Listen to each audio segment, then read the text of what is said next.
Hai, kali ini sih gue pengen menyoroti tentang mertua toksik. Gimana sih caranya kita kenal, kita mengetahui, kita sadar mertua toksik itu terhadap kehidupan rumah tangga kita?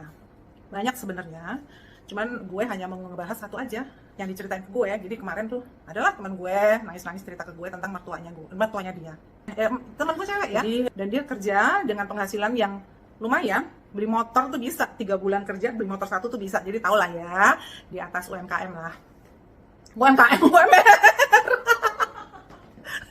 Nah di situ di awal pernikahan dia tuh mertuanya tuh amat sangat sayang sama dia, amat sangat diratukan sama mertuanya.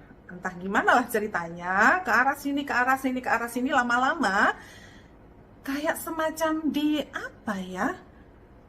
bukan dibuang, tapi dianggap sebagai pendatang dalam keluarga dia, sebagai seperti benalu terhadap anaknya. Padahal catat saya bilang tadi, dia punya kerjaan dengan gaji yang nggak kacang-kacang, tapi almond-almond gitu ya.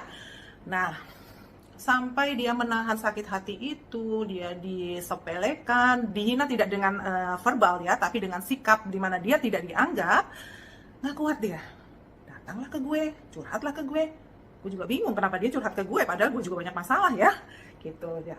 Akhirnya ya udah, gue tanya sama dia, emang kenapa? Seperti apa? Setoksik apa? Sesadis apa mertua terhadap lu?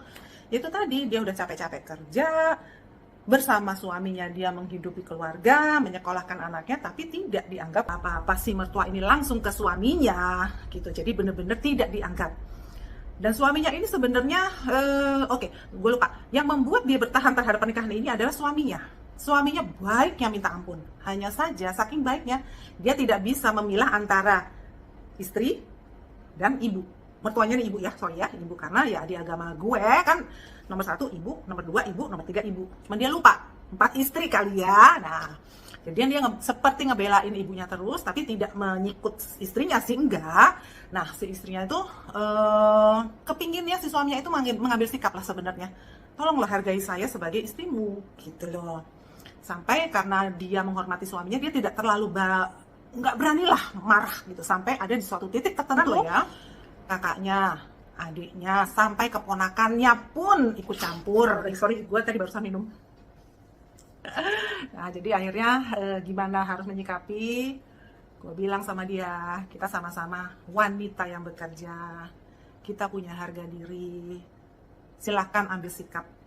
Kalau menurut gue, belum tentu benar ya, gue hanya kasih masukan aja ke dia. Menurut gue, yang pertama adalah kalau lu masih kuat dengan situasi seperti ini, masih bisa dengan kehidupan seperti ini, dimana ya sudahlah, uruslah ibumu, aku kerja ya. Jadi buanglah segala macam urusan kayak begitu, lu kerja aja, toh lu banyak teman-teman, bisa lah teman-teman lu diajak main segala macam, simpel kan? Itu satu, tapi lo harus terima.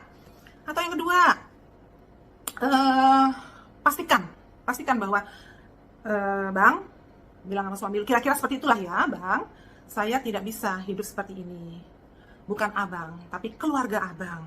Jadi boleh abang urus mama, urus ponakan, urus kakak, adik, silahkan. Tapi jangan ikut sertakan saya yang selalu dianggap orang luar. Bisa lah semua, jadi kayak semacam dulu gue. Kalau yang ketiga, lu gak kuat, harga diri lu ketabrak nih ya, nah, sama pick up nih ya. Nah, mendingan selesai sampai sini. Sebelumnya harus diomongin dulu sih ya, kalau misalnya tetap suami lu berpegang teguh ke keluarganya, tidak ke keluarganya bahwa ini loh istri saya, tolong hormati dia gitu, ya sudah selesai. Gampang kan sebenarnya loh ya. Tapi kembali lagi, namanya perceraian itu aduh nggak deh, jangan deh, kalau bisa jangan. Tapi kalau lu nggak kuat ya silakan. Nah, ini yang gue bilang tadi, kita nih sebagai perempuan harus punya kerjaan, harus punya dasar ekonomi yang kuat. Jadi kalau ada orang yang nginjek kita, sorry, gue bisa hidup tanpa lu. Oke?